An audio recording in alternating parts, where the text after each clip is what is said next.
Hello everyone, back with another video, and this comes from comicbook.com. Now this is interesting because now this does have a video, which I'm not going to play. I'll play a tiny bit of maybe. You're not going to hear it anyway. But what's interesting is this guy's the director of Ant-Man and the Wasp, and what he's talking about is the Wasp and how she was so capable and didn't need Ant-Man. It's really,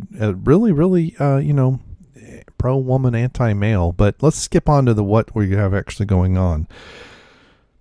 So Ant-Man and the Wasp director says this popular MCU character will not get a standalone movie.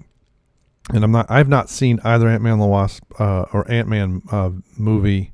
The guy that's, talking to this guy is talking about how this guy hit it out of the park. I'm like, Ant-Man didn't make that much money, but whatever. So that's Michael Pena's. Michael Pena's Luis is the Ant-Man's film has become one of the standout comedic characters in the entire MCU. His fans hoping to see as much as possible, while director of the Ant-Man films, Peyton Reed, appreciates his enthusiasm from fans. He clarifies. So we actually shot a Scott Lewis MCU recap that introduced Michelle Pfeiffer to the MCU. It's screened exclusively at Comic-Con 2017. Maybe we'll see the light of day at some point. As for, I guess this is Lewis standalone movie, nope. So looks like Lewis is not going to get his own movie, and considering that we've got Infinity War Part 1 where half of them are dead or vanished or whatever, I think a few of them, I think Gamora and Loki are definitely gone forever. I would not be surprised, but I hope Bucky stays dead. Bucky should have died in Civil War. He should have been at the very end of that, instead of them, Captain America and Iron Man pouting and going off in their separate corners. Bucky should have died, and it should have been a little bit of a twist. Something, like something when they were in that Russian place, something came alive and kills him right there in front of both of them. But no, Bucky's still alive, unfortunately. That character has caused more problems. He is the cause of direct problems, and should have died. Maybe in Winter Soldier, or just disappeared. He just walked off in Winter Soldier and never came back. Given that Lewis doesn't have any superpowers, it seemed unlikely that the character would ever get his own standalone movie, though with the MCU expanding in many different ways, it could have been possible the character to be featured in an original program that would debut on Disney's upcoming streaming service. Yeah, that's going to be a failure too. It's possible that Lewis could be featured in a third Ant-Man movie. Oh, grief. No, a third one? Please no. The plans for such a sequel have yet to be confirmed, despite some reports claiming Pena did in fact confirm it. Early this year, Pena made the comment, I don't know if they'll use me for the third movie. I still really don't know. With some outlets assuming that's meant a third film was a certainty. I read some of those things, and it says I hint at Ant-Man 3. I have no idea. If there's an Ant-Man 3, it would be great. So there you go. So stay tuned for details about the future of Ant-Man franchise. I really, really hope. I really want the MCU. There's been too many. I am so over the MCU. I mean, DC, forget. But the MCU, I am over it. Thor 2 kind of started it for me. And then, although I did finally see Thor 3 Ragnarok not too long ago and actually liked it. Yeah, it was out of character, but considering what Thor has gone through, it felt necessary to kind of recenter the character, go through some silliness.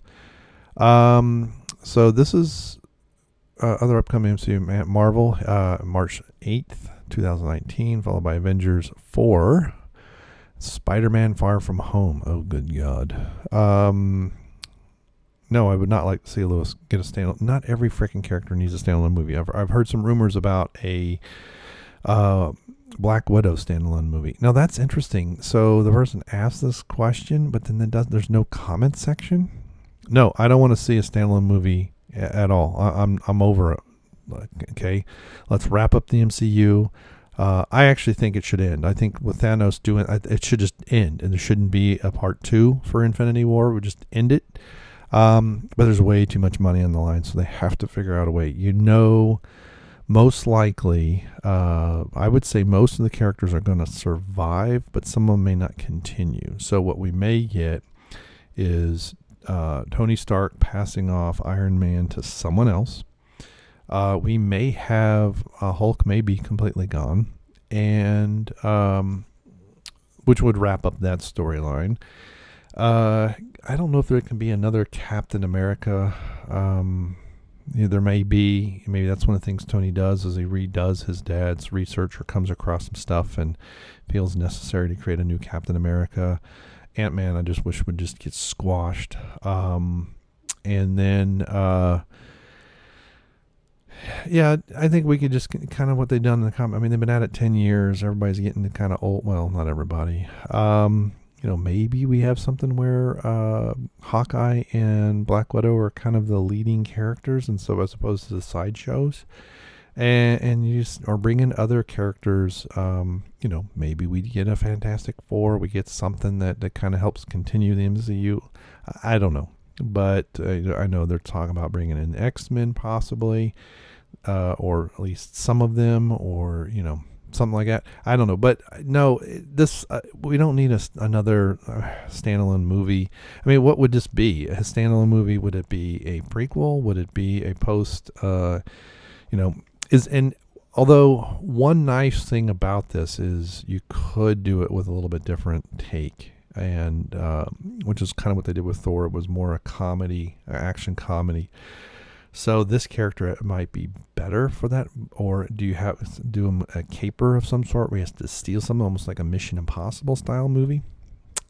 Yeah, I mean that might work, but I don't know.